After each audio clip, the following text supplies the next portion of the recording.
Yeah, so I didn't have a plan for what I wanted to talk about today, but I just got a little idea in my head about something that I think might be good to talk about. So we're gonna go with it and see what happens. Let me just gather the thoughts. Um, I've often been told in my life that I come off as um, either like too shy or um, like stuck up or standoffish. Um, I think it's because my resting face looks like this. And um, also that I just don't talk a lot. But I also want to talk about maybe a little bit how INFJs can come off as cold or distant and why that might be because the stereotype of what an INFJ is like this, mystical wizard type person that is open and ready to receive um, any and everyone's feelings, and we're just warm, and that's all true. But I think um, more often than not, we come off more uh, distant and have that wall up, like I've talked about before.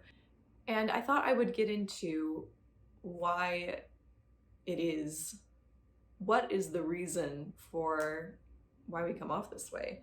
Um, yeah, so INFJs, we are very open and receptive people, and people around us realize that. And I don't know if this happens to any of you, I'm sure it does, that you'll have people come up to you and just like dump a lot of feelings and um, I don't know, thoughts onto you. And you end up just sitting there and listening and taking that on. And when you're in a group situation, you're trying to kind of facilitate and mediate the emotions and feelings around you, whether everyone else is aware of it or not. There's part of us that is kind of like a filter for that. But at the same time, our batteries are like pretty short and stout, and they run out pretty quick. So spending a lot of our time being that emotional sponge and filter, um, our batteries get drained really quickly, and um, yeah, we don't always give ourselves that time to recharge. So we can end up hitting a wall and really crashing and burning and like falling apart because we were denying our own needs for so long. So I think what a lot of us INFJs learn to do um, at a young age and into like young adulthood, um, we, instead of what I personally wish I could do, and I think maybe a lot of us wish we could do, is like take a week or two off and just go in the shell and inside and just recharge completely alone, no external stimuli or people. Like, oh God, doesn't that sound like the dream? Um, Instead of doing that, because who can really do that and operate in the world? We can build up this wall and this protective psychological bubble shield around ourselves that keeps out a lot of that psychological debris that the world can throw our way. So we end up coming off, though inside deeply warm and wanting to connect with people. I think we really do like have a hunger for that and do love that. But many of us can get used to being a little bit taken advantage of, or letting ourselves being taken advantage of in that way. So yeah, we build this bubble around ourselves to keep others at a distance, because we just really don't have a, like, I don't know, at least for me, it feels kind of black and white between like letting people in a little bit or just like letting them in completely and not having an off switch. So sometimes it just feels better to like go in the bubble and keep them away.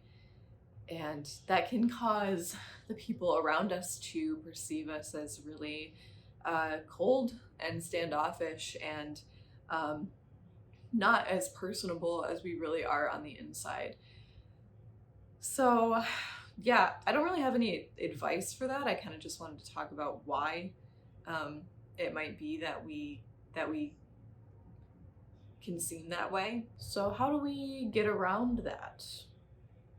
I don't know if I found the answer for that yet. I think it's a balance between trying to let people in more, but then also knowing that it's okay to ask or just state that you need that like bubble time. It's hard for me to say too, because like I think that we also, INFJs, want to like feel like we have to over explain ourselves because we are just kind of weird and don't make a lot of sense to everyone else. So I don't think like the right way about it to go about it is to like let everybody know. But yeah, let everyone know that you need some time or that you can't listen right now. You don't have to be an emotional sponge for everything that breathes oxygen in the world. Yeah, I guess that's all the advice I have on that right now. I don't know why it has to be about advice.